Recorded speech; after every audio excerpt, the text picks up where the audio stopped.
ጀዌ ጀዊሳው በፌስቡክ አካውንቱ እችን ጽሁፍ ፖስቷ አየሁት። ምን ይላል? መንግስት የሚቀጥለው ምርጫ ለማጭበርበር የአቃቂ ቃሊቲ ክፍለ ከተማን ምርጫ ቦርድ ሲስተም ሃክ አድርጎ የመራጮችን አድሬስ በመፈለግ በየቤታቸው እየሄደ የሚቀጥለው ምርጫ እኔን እንድትመርጡ እያለ እያሳሰበ ነው። ይገርማል። እንግዲህ መንግስት አሁን አሳስቦት ማለት ነው የሚፎካከሩኝ ሊያሸንፉኝ ይችላሉ ብሎ ያሉ ፓርቲዎች አሉ ብሎ። አሁን እስቲ ኢትዮጵያ ውስጥ ማን ነው መንግስትን በዚህ ደረጃ ተፎካክሮ ሊያሸንፈው የሚችሉ? ደግሞ ሃክ አደረገ ብሎ የሚፖስተው እንትን ኤክስኤል ነው። ኤክስኤል ነው ጀዊ ሃክ የሚደረገው። አረ ቁልቁለት ጉዞህን ተያይዘኸዋል። እንዳንተ ያሉ ሰዎች በፖለቲካ የበሰሉ ሰዎች ሀገር ለቀው ከሚኮበልሉ ከፋም ለማም ሀገር ውስጥ ቁጭ ብለው አንድ ፖለቲካ ፓርቲ ላይ ሆነው ጠንካራ ሀሳብ ቢያቀርቡ ሜቢ መንግስት የሚፎካከረውን ፓርቲ ያገኝ ነበር። አንተ የምትላቸውንም ነገሮች ሊያደርግ ይችል ነበር። ዛሬ ላይ ግን ተፎካካሪ ፓርቲዎች በጠቅላላው ማለት ይቻላል የሚፎካከሩት ለማሸነፍ ሳይሆን ምርጫ ቦርድ ሊሰጣቸው የሚሰጣቸውን በጀት ለመቀበል ብቻ ነው። እርግጠኛ ሆኜ ነው የምነግርህ ጀዊ። እና መንግስት ምንም አሳስቦት ሃክ የሚያደርግበት ነገር የለም። ሲጀመር ደግሞ ኤክስኤል በምንም አይነት ጉዳይ ሃክ አይደረግም። እባክህ ተረጋጋ፣ አትዝቀጥ፣ አትውረድ።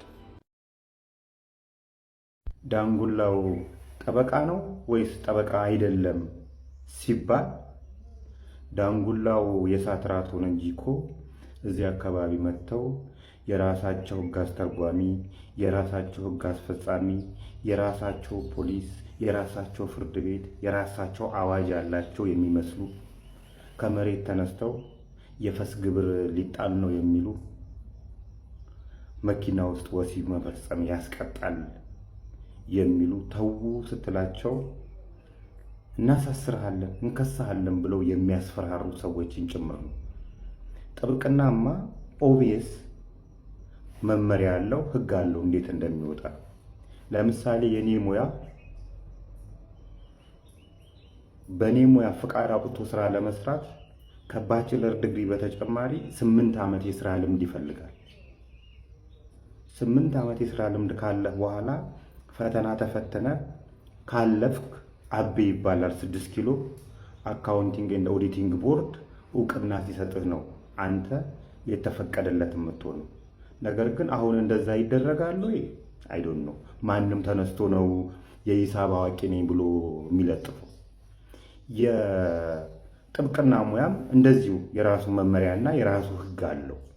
አንድ ጀማሪ ወታደርን ናና አንድ ብርጌድ ምራ አትለው። ሐኪምን ናና የሰው ሆድ ቅደድ አትለው። የራሱ ፕሮሰስ አለው። ህግ ላይ ስንሄድ መጀመሪያ የጥብቅና ፍቃድ ለማውጣት ከትምህርት በተጨማሪ በመንግስት መስሪያ ቤት 5 ዓመት ማገልገል አለብህ። በግል መስሪያ ቤት ደግሞ 7 ዓመት ማገልገል አለብህ። ይህ ይላል። አይ ይሄን አልፈልግም፣ በመጀመሪያ ፍርድ ቤቶች ብቻ ነው ማገልገል የምፈልገው ካልክ 3 ዓመት ኤክስፒሪየንስ ይበቃል። የመጀመሪያ ደረጃ ፍርድ ቤት ማለት ምን ማለት ነው? መጀመሪያ ፍርድ ቤት ላይ ክስ ከሰ ወይም ተከሰህ ብታሸንፍ ወይም ብትሸነፍ ይግባኝ ለማለት አትችልም ማለት ነው። እዛው ጋር ነው የሚገደበው። ሁለተኛው ቋንቋ ነው። ቋንቋ ግድ ማወቅ አለብህ። አማርኛ ቅኔ የተቀኘህ የሆነ ክልል ሄደህ እነሱን ጠበቃ ሆነ ልትቆም አትችልም። ቢኮዝ ግራና ቀኝ የሚቆሙት የሚናገሩት የራሳቸውን ቋንቋ ስለሆነ። ከዚህ በተጨማሪ ፍቃድ ሲሰጥህ ፈተና ትፈተናለህ። ፍትህ ሚኒስቴር ፈተና ይፈተናል። ከዚህ በፊት የቆምክባቸው ኬዞች ምንድን ናቸው? ያሸነፍካቸው በምን ኬዝ ነው? ትክክል ስለሆነ ነው ያሸነፍከው? የተሸነፍክባቸውስ ትክክል ስላልሆንክ ነበር የተሸነፍከው?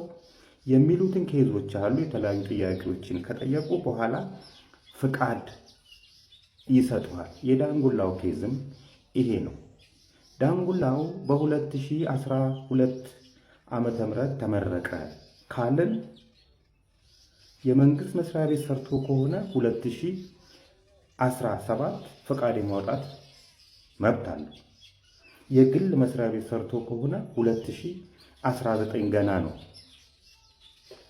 ወይም ደግሞ የመጀመሪያ ደረጃ ፍርድ ቤት ላይ 3 ዓመት ፈቃድ ማውጣት ይችላል።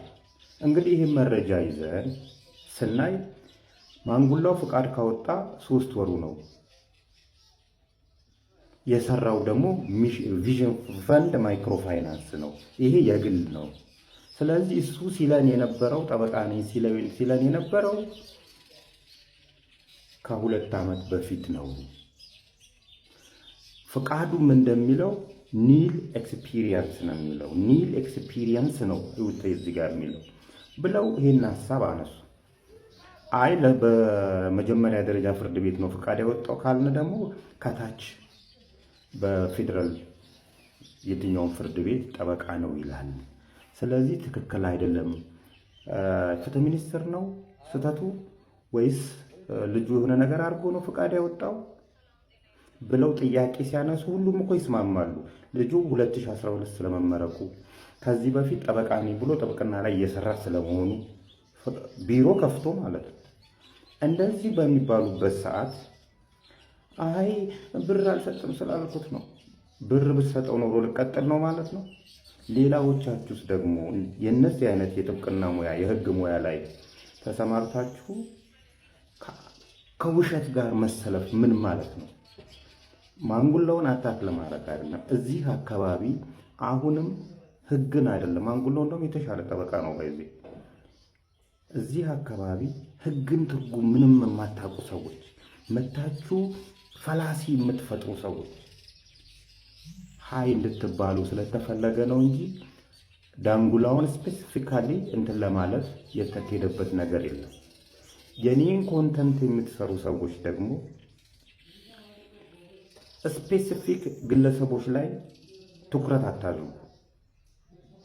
ግለሰቦች ምን ያህል ማህበረሰቦችን በክለዋል የሚለውን ነገር ማየት፣ ከዛን አንዴ ከወጋችሁት በኋላ የመፈራገጥ መፍቱን አትንፈጉት። ግለሰቦች ወይም ደግሞ ግሩፖች ማህበረሰብ ላይ ያደረሱትን ጉዳት እናያቸው። እንደ ፐርፐስ ብላክ ኢትዮጵያ አንድ ግለሰብ 1 ቢሊዮን ብር ይዞ ከጠፋ በኋላ ሌላዎቹ መጥተው ለሌባው ሲያግዙ የሚታይበት አንዴ ከወጋችሁት በኋላ ይፈራገጥ። ተዉት። እንደዚያንማ ጨካኝ አትሁኑ። በነገራችን ላይ ከመንግስት ጀርባ የህግ ባለሙያ ያለ ይመስል ነበር። የምሬ ነው። እና ምንድን ነው የሚሆን ማስጠንቀቂያው በውል ህግ መነሻ ማስጠንቀቂያ ነው። ከዚህ ቀጥሎ ማስጠንቀቂያ እንደዚህ ተጻፈና በኤዲቲንግ ኮድ ተጻፈ እና ጀስት አለማወቅ ከተጠያቂነት አድኑ ይባላል። ይህ ማለት ነው አንድ ሰው በተከሰሰበት ጊዜ ችሎት ቀርቦ ይሄንን ህግ አላወኩም ነበር ማለት እጅግ በጣም ቀላል የሆነ ስለዚህ አላወኩም ቢልም ወደኋላ አይል ጥንቃቄ አድርጉ። እንግዲህ መኮንን ሰምታችኋል፣ የማስጠንቀቂያውን አይታችኋል። በአንድ በኩል እሱ ስም ማጥፋት ወንጀል ወይ ደግሞ በሐሰት የማማት ወንጀል ተፈጽሞብኛል፣ በሐሰት አምቻለሁ፣ ስሜን ጠፍቷል የሚል ክስ አለው።